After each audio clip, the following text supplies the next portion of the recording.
Good morning. It is a pleasure for UNAIDS to be present in this forum, presenting how stigma and discrimination is reframed in the new strategy on AIDS and the political declaration of 2021. Just as an introduction, I would like to share with you two contexts slides. Latin America is behind the three pillars of the cascade compared to the global environment. As you can see, we are on the first, second, and third pillars behind the global environment. As to prevention of HIV, we are very far from our goal. In the year 2010, we have not been able to reduce, not even a little bit, the percentage of new infections.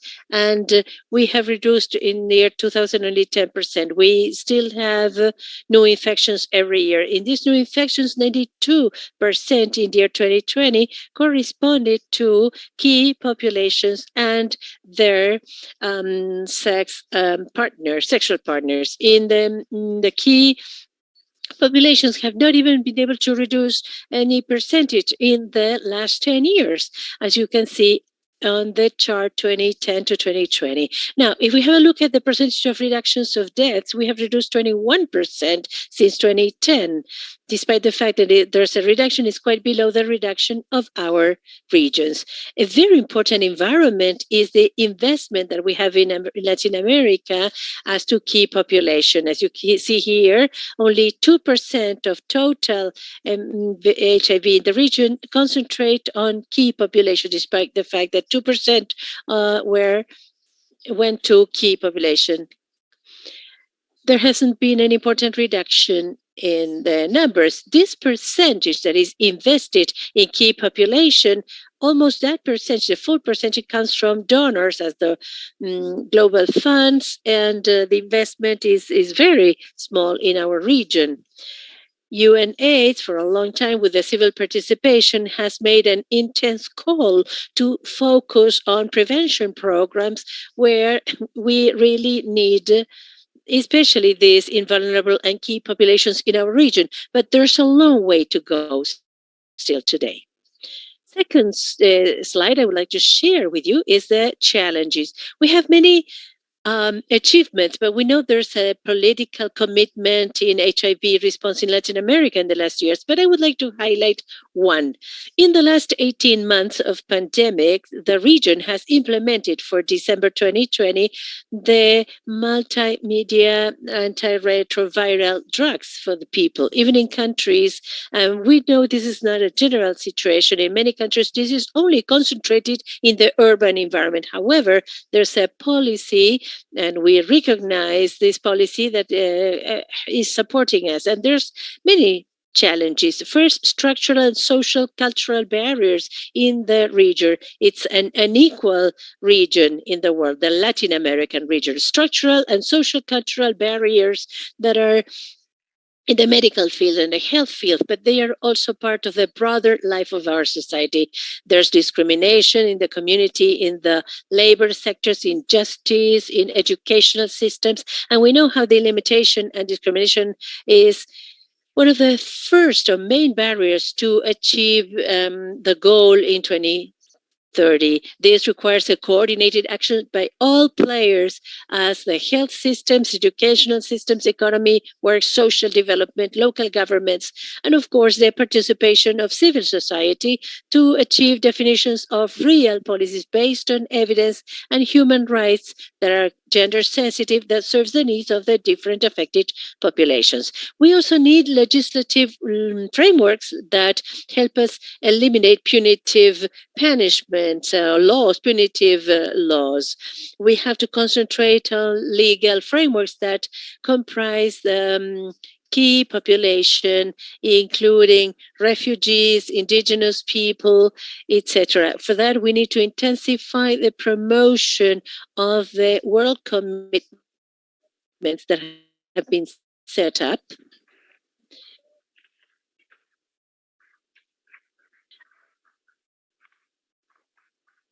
Including different situations of human rights. It is important to guarantee a very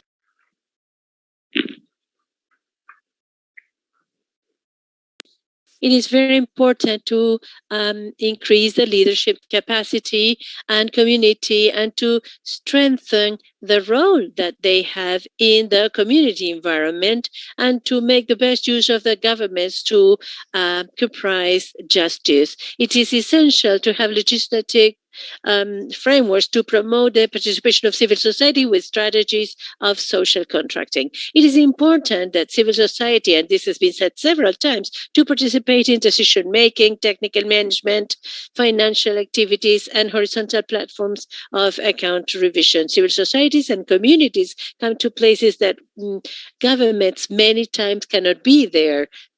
As we know, the Latin American region has been deeply affected by COVID pandemics, and this pandemic has increased the deficiencies in the health systems. It is important that in the framework of this situation,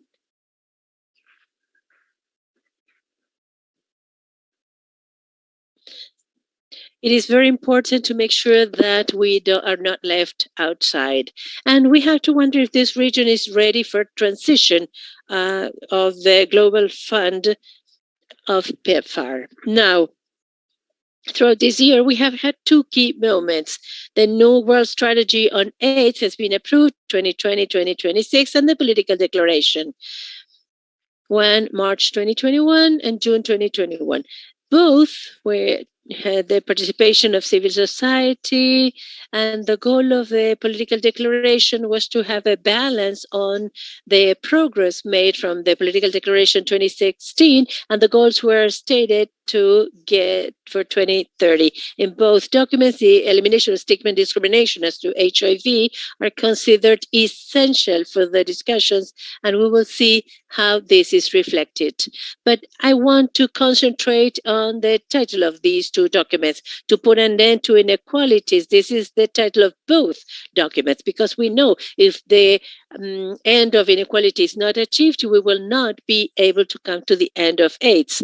As to the high-level meeting on HIV/AIDS, the first one I want to cover with you today, there were very broad inquiries with the main players. More than 700 people have participated in this inquiry and consultation process in Latin America. Even new meetings. First time this took place with indigenous and scientific people.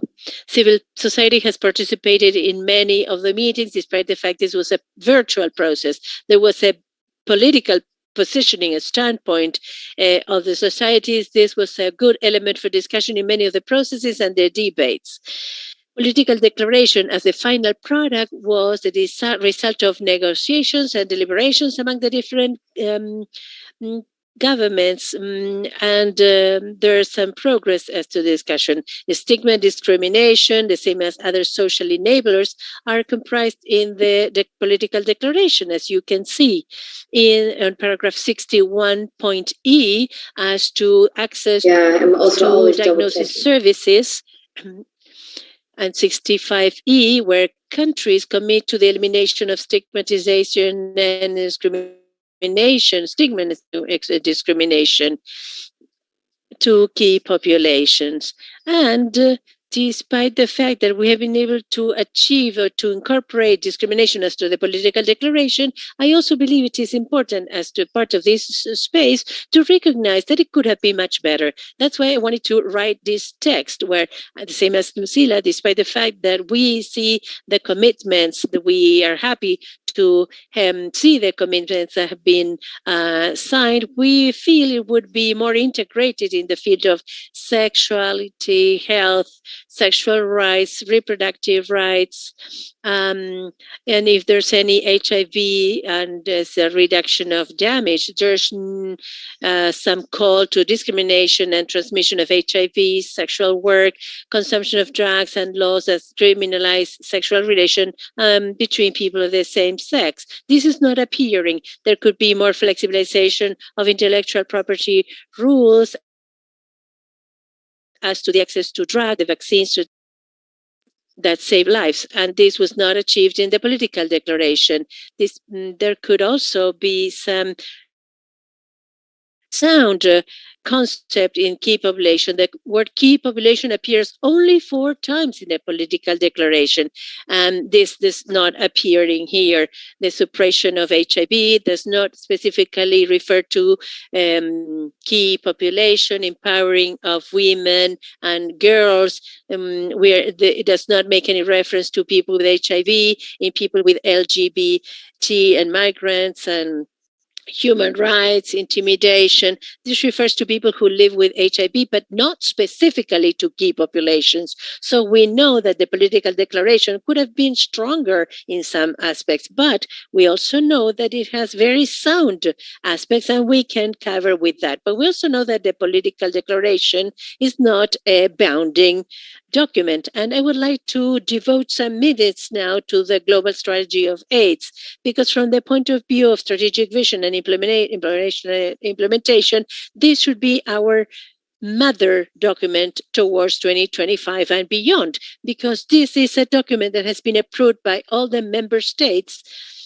in our BB. And this is a document that was not included in the political declaration. So this global strategy on AIDS first is a framework of transformation, a framework to put an end to stigma and discrimination. First strategic area to maximize equality and equity. It's supported by all prevention services, treatment. Another one that is strategy, all the barriers preventing HIV results. A third area of strategic priority that comprises everything related to necessary resources to have an efficient HIV response. In this regard, I would also like to highlight that our strategy has very specific goals routed to reducing the structural barriers. We see the goals of 10%. Less than 10% of the people with HIV are less than 10% of the people who are vulnerable and key populations, they experience this discrimination. Less than 10% of service providers have stigma attitudes to people with HIV, and less than 10% has punitive laws.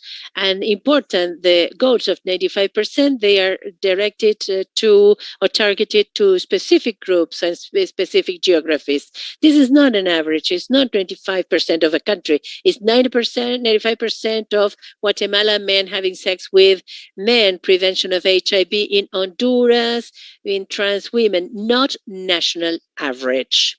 Another important aspect as to specifically area of results 5, we see how discrimination is approached. Here we can clearly see how if we approach structural goals, we can really reduce significantly the number of deaths, but we could not be able to get these goals if we don't tackle the structural goals.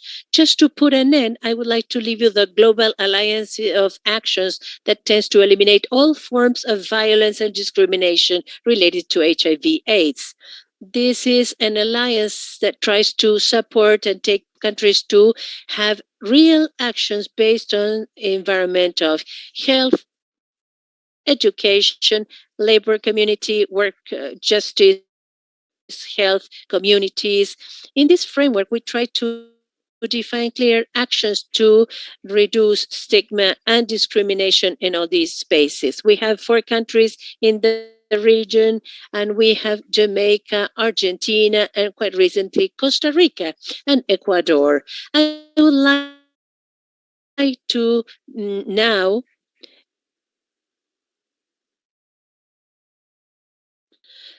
I would like to make the best use of this opportunity, civil society, United Nations, so that stigma and discrimination related to HIV is really something from the past. As a conclusion, I would like to close this presentation with some priorities.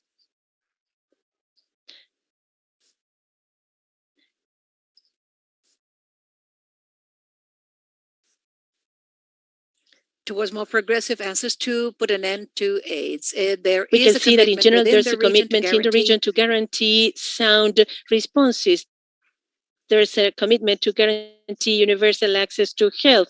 We have a focus based on human rights and a focus to sexual and reproductive rights. We also have a sound civil society with some targeted actions to the community. There's some funding of more than 90% of the response, but we have to focus on this funding towards our key populations.